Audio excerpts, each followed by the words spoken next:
और जब हमारी सरकार अपने 8 वर्ष पूरे कर रही है तो आज मैं फिर से इस देवभूमि से मेरा संकल्प भी दोहराऊंगा, क्योंकि संकल्प को बार बार स्मरण करते रहना चाहिए। संकल्प की कभी विस्मृति नहीं होनी चाहिए। और मेरा संकल्प था, आज है, आगे भी रहेगा। जिस संकल्प के लिए जीऊंगा, जिस संकल्प के लिए जूझता रहूंगा, जिस संकल्प के लिए आप सबके साथ चलता रहूंगा।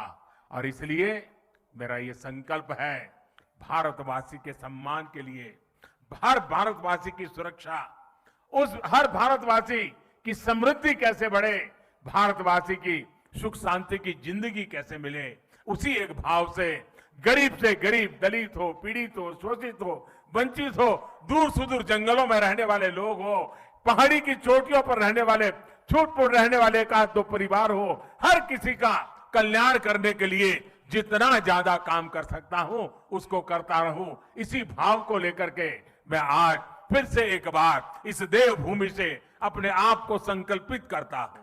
साथियों, हम सभी मिलकर भारत को उस ऊंचाई तक पहुंचाएंगे जहां पहुंचने का सपना आजादी के लिए मर मिट जाने वाले लोगों ने देखा था।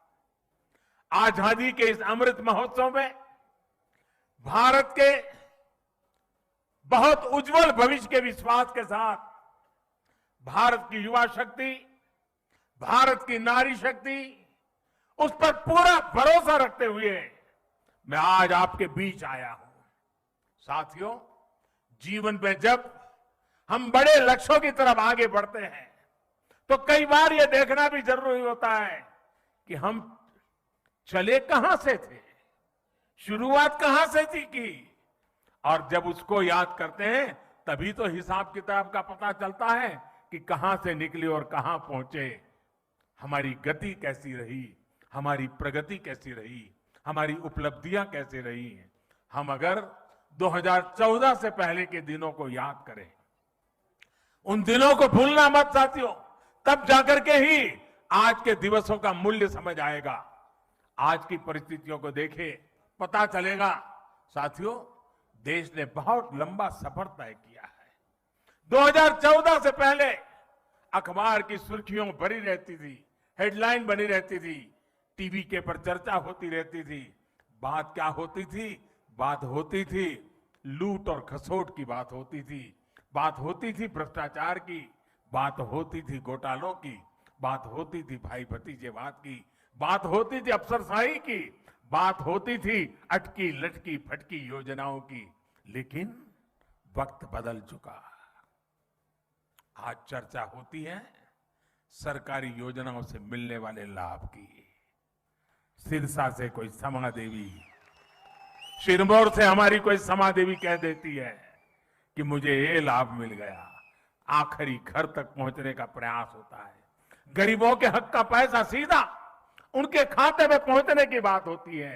आज चर्चा होती है दुनिया में भारत के स्टार्टअप की, आज चर्चा होती है, वर्ल्ड बैंक भी चर्चा करता है भारत के ईज ऑफ डूइंग बिजनेस की।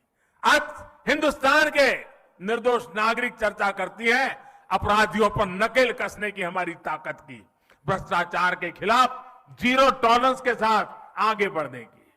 2014 से पहले की सरकार ने भ्रष्टाचार को सिस्टम का जरूरी हिस्सा मान लिया था। तब की सरकार भ्रष्टाचार से लड़ने की बजाय उसके आगे घुटने टेक चुकी थी। तब देश देख रहा था कि योजनाओं का पैसा जरूरतमंद तक पहुंचने के पहले ही लूट जाता है। लेकिन आज चर्चा जनधन खातों से मिलने वाले फायदों की हो रही है। जनधन, आधार और मोबाइल से बनी त्रिशक्ति की हो रही है। पहले रसोई में धुआं सहने की मजबूरी थी, आज उज्ज्वला योजना से सिलेंडर पाने की सहूलियत है। पहले खुले में शौच की बेबसी थी, आज घर में शौचालय बनवाकर सम्मान से जीने की आजादी है। पहले इलाज के लिए पैसे जुटाने की बेबसी थी, आज हर गरीब को आयुष्मान भारत का सहारा है।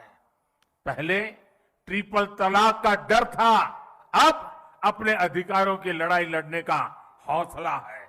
साथियों, 2014 से पहले देश की सुरक्षा को लेकर चिंता थी।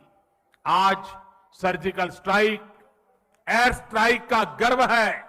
हमारी सीमा पहले से ज्यादा सुरक्षित है। पहले देश का नॉर्थ ईस्ट अपने असंतुलित विकास से, भेदभाव से आहत था, दुखी था। आज हमारा नॉर्थ ईस्ट दिल से भी जुड़ा है और आधुनिक इंफ्रास्ट्रक्चर से भी जुड़ रहा है। सेवा, सुशासन और गरीबों के कल्याण के लिए बनी हमारी योजनाओं ने लोगों के लिए सरकार के मायने ही बदल दिए। अब सरकार माई बाप नहीं है, वो वक्त चला गया। अब सरकार सेवक है, सेवक, जनता जनार्दन की सेवक है। अब सरकार जीवन में दखल देने के लिए नहीं, बल्कि जीवन को आसान बनाने के लिए काम कर रही है। साथियों, आज जब हम दुनिया का सर्वश्रेष्ठ डिजिटल इंफ्रास्ट्रक्चर बनाने पर फोकस कर रहे हैं, हम देश भर में स्वास्थ्य सेवाओं के आधुनिकीकरण पर काम कर रहे हैं। Ayushman Bharat health infrastructure mission के तहत जिला और ब्लॉक स्तर पर क्रिटिकल हेल्थ केयर सुविधाएं हम तैयार कर रहे हैं। हर जिले में एक मेडिकल कॉलेज हो, इस दिशा में काम चल रहा है। और इतना ही नहीं, गरीब मां का बेटा बेटी भी अब डॉक्टर बनने का सपना पूरा कर सकता है। पहले तो हाल यह था कि अगर उसको स्कूली शिक्षा अंग्रेजी में नहीं हुई तो डॉक्टर होने के सपने अधूरे रह जाते थे। अब हमने तय किया है मेडिकल और टेक्निकल एजुकेशन हम मातृभाषा में करने को प्रमोट करेंगे, ताकि गरीब से गरीब का बच्चा, गांव का बच्चा भी डॉक्टर बन सके और इसलिए उसे अंग्रेजी के गुलाम होने की जरूरत नहीं पड़ेगी। साथियों, देश में एम्स जैसे बेहतरीन संस्थानों का दायरा देश के दूर सुदूर के राज्यों तक बढ़ाया जा रहा है। बिलासपुर में बन रहा एम्स इसका एक प्रत्यक्ष प्रमाण है। अब हिमाचल वासियों को चंडीगढ़ या दिल्ली जाने की मजबूरी नहीं रहेगी। साथियों, ये सारे प्रयास हिमाचल प्रदेश के विकास को भी गति देने का काम कर रहे हैं। जब अर्थव्यवस्था मजबूत होती है, रोड कनेक्टिविटी, इंटरनेट कनेक्टिविटी बढ़ती है, स्वास्थ्य सेवाएं सुधरती हैं, तो ये टूरिज्म को भी बढ़ाता है।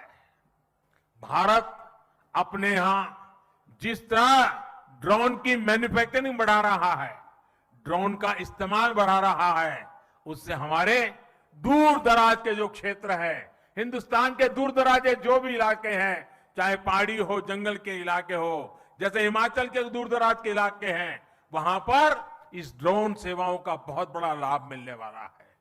भाइयों और बहनों, बीते 8 वर्षों में आजादी के 100वें वर्ष के लिए, यानी 2047 के लिए मजबूत आधार तैयार हुआ है। इस अमृतकाल में सिद्धियों के लिए एक ही मंत्र है, सबका प्रयास।